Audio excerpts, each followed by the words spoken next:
Olá, sou Gilberto da Silva Francisco, sou professor de História Antiga da Universidade Federal de São Paulo, Unifesp, e sou coordenador do curso As Áfricas e as Suas Diásporas, curso organizado em parceria com a Unifesp e Universidade Aberta do Brasil, UAB. Hoje eu vou falar algumas palavras sobre a importância de uma egiptologia afrocentrada. A egiptologia, como conhecemos, nasceu no século XIX em torno da disputa entre a França e a Inglaterra pela hegemonia sobre o Egito, portanto, em contexto neocolonialista, e essa situação deixou marcas importantes no discurso produzido nesse campo de estudo até hoje. Atualmente, mesmo com as propostas autocríticas baseadas no pensamento decolonial, os elementos da base imperialista no discurso da egiptologia ainda são fortes, o que se manifesta em várias ações, tais como uma histórica subalternização dos egípcios participantes dos projetos arqueológicos de grande monta, que contribuíram durante muito tempo como mão de obra de equipes lideradas por arqueólogos europeus.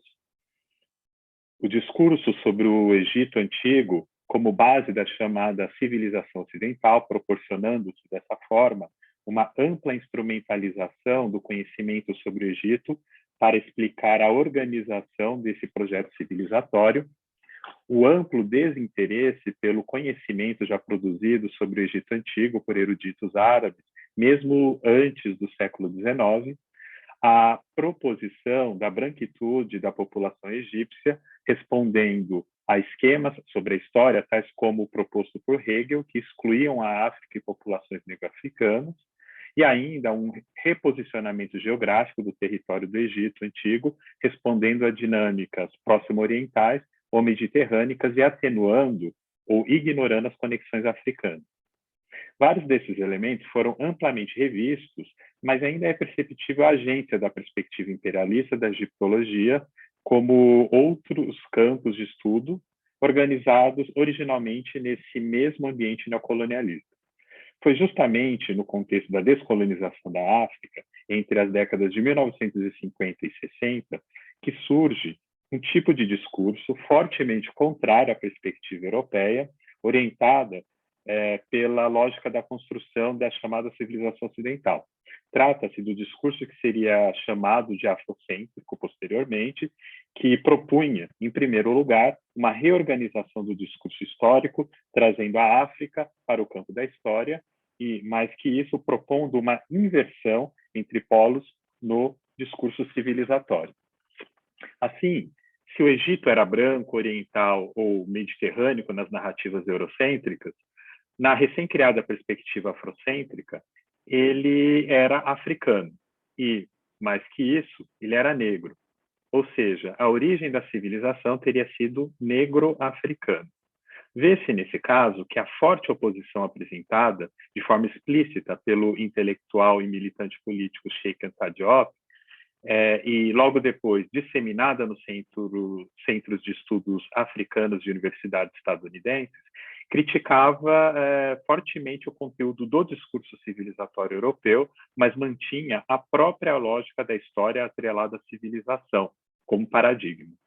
Nesses debates, a arqueologia e os estudos de cultura material ainda têm papel fundamental.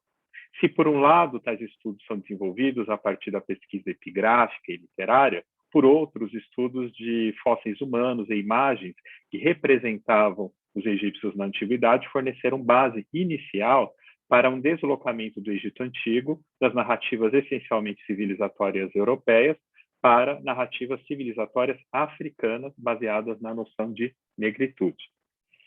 Por exemplo, no início da obra, Nation Nègre et Culture, mais ou menos Povos Negros e Cultura, de Sheikh Anta Diop, no frontispício, uma gravura da esfinge monumental da planície de Gizé é apresentada a partir da identificação de traços raciais negro-africanos, o que seria amplamente retomado em outros momentos da publicação. Além disso, Sheikh Anta Diop baseou-se em estudos de fósseis humanos e, com o apoio do laboratório criado na Universidade de Dakar, propôs seus próprios exames relacionados à craniometria, mas, sobretudo, à análise de dosimetria de melanina, nos fósseis humanos do Egito Antigo. Outro elemento material importantíssimo é a paisagem constituída pela experiência egípcia na antiguidade, que, segundo a perspectiva afrocêntrica, foi organizada a partir de interações prioritariamente africanas, a ponto de proporem uma uniformidade espacial africana ao longo do tempo. É preciso dizer que, por mais animadores e instigantes que os resultados apresentados eram, eles nunca comprovaram efetivamente a criação exclusivamente ou prioritariamente negra do Egito Antigo. Além disso, a própria uniformidade africana é amplamente criticada, inclusive, por pesquisadores africanos, e, da mesma forma, a lógica da superioridade civilizatória não se sustenta frente a perspectivas de resistência, negociação e seleções relacionados a grupos dominados, conforme os estudos de caráter decolonial. Nesse sentido, a perspectiva afrocêntrica, que, por um lado, apresentava uma novidade crítica à perspectiva europeia sobre a narrativa histórica, chamada de falsificação histórica, por outro lado, passou a ser amplamente criticada e acusada de constituir um mito histórico. Teríamos, assim, os acusados de constituir uma falsificação histórica, acusando seus críticos de eles mesmos terem constituído um mito. Há, nesse sentido, alguns pontos importantes a serem pensados. O primeiro deles é o debate entre os afrocentristas e seus críticos, que é estruturado geralmente em dois polos.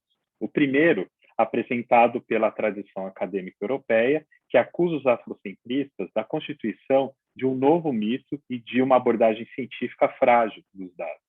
E, de outro lado, os afrocentristas acusam seus críticos de racismo e de postura imperialista no debate, e ressaltando que essa situação atrapalha o renascimento africano, já que impedem a sua reconciliação com o passado, elemento essencial para a constituição de seu futuro. Há, assim, um debate aparentemente estruturado entre, de um lado, propositores de uma racionalidade científica e, de outro, de agentes essencialmente ideológicos. Nesse sentido, é preciso dizer que muitas críticas de caráter científico contra os afrocentristas fazem muito sentido e são válidas. Entretanto, é preciso dizer também que a crítica quase nunca é acompanhada de uma autocrítica, ou seja, a crítica à própria constituição do mito da participação dos egípcios, gregos e romanos na constituição de uma certa civilização ocidental. Assim, percebe-se que se a abordagem afrocêntrica realmente carece de uma reflexão crítica mais profunda de seus dados, de outro, observa-se que a crítica do mito europeu é dificilmente feita. Ou seja, entre tratamento científico e postura política ideológica, os pesquisadores engajados na perspectiva eurocêntrica ou afrocêntrica precisam desconstruir os mitos e repensar o impacto deles nas suas abordagens científicas. É claro que, por mais que haja claramente a oposição de dois mitos sendo apresentados aqui, não é possível dizer que eles signifiquem a mesma coisa. O mito eurocêntrico da participação do Egito na constituição da civilização ocidental é uma narrativa hegemônica que esteve na base de projetos imperialistas e explicou e justificou a ação de exploração europeia sobre outros povos. O mito africano é uma resposta a um contexto amplamente desfavorável, considerando a negação da história e da civilização à população de um continente inteiro. Bom, outro elemento importante para ser pensado é a estrutura da organização do conhecimento sobre o Egito Antigo, produzido nesses dois campos aqui, a egiptologia tradicional e essa de base afrocentrada. A egiptologia tradicional, como visto, nasceu em um contexto claramente marcado pelas práticas imperialistas de países como a Inglaterra e a França. Já a perspectiva afrocêntrica, que pode ser pensada como egiptologia africana ou afrocentrada, desenvolveu-se no âmbito dos estudos africanos. Assim, se ela discute o reposicionamento do Egito na antiguidade e suas relações prioritariamente africanas, ela carece de alguns elementos fundamentais da ciência sobre o Egito na antiguidade, tais como o conhecimento amplo e profundo da produção de conhecimento sobre o Egito antigo no interior da egiptologia tradicional, mesmo que não se concorde com os seus métodos e resultados, além da expertise do tratamento de questões e fontes específicas. Observamos, assim, que o conhecimento sobre o Egito Antigo vem sendo produzido em campos diferentes, com projetos diferentes e com resultados diferentes. Essa talvez seja também uma das razões para a dificuldade de diálogo entre tais pesquisadores. Nesse sentido, pergunto, não seria interessante constituir uma agenda afrocentrada no interior da egiptologia tradicional? Se há, por um lado, uma recusa a priorística da perspectiva afrocentrada no interior da egiptologia tradicional, é preciso notar que essa situação não é necessariamente insolúvel ou eterna. Nota-se, por exemplo, que esse campo, que é tradicional e podemos dizer conservador, ele incorporou algumas agendas até então inexistentes, como, por exemplo, a agenda feminista e a agenda decolonial. Não seria possível levar para o interior da egiptologia, dessa forma, uma agenda afrocentrada? Parece que ambos os domínios, para além das acusações que demonstram seus principais interesses em âmbitos diferentes, poderiam estabelecer um diálogo caracterizado por uma tensão, mas uma tensão positiva. Em primeiro lugar, penso que esse diálogo deve ser compreendido de forma mais profunda, para além da sua superfície, na medida que ele é essencial para o futuro e o desenvolvimento de ambas as abordagens. Depois, seria possível pensar em críticas estruturadas pelo conhecimento efetivo de uma abordagem e da outra, ou seja, uma crítica interna. Por fim, seria importante levar a agenda afrocentrada para o interior da egiptologia tradicional para contribuir para a modificação desse campo. Como visto, novas agendas foram integradas e, com mais força em alguns momentos e menos força em outros, elas forçam o campo de estudo a mudar. Ou seja, a perspectiva afrocentrada poderia participar de uma espécie de reconstrução do campo da egiptologia como uma disciplina mais aberta e com responsabilidade pública. Muito obrigado.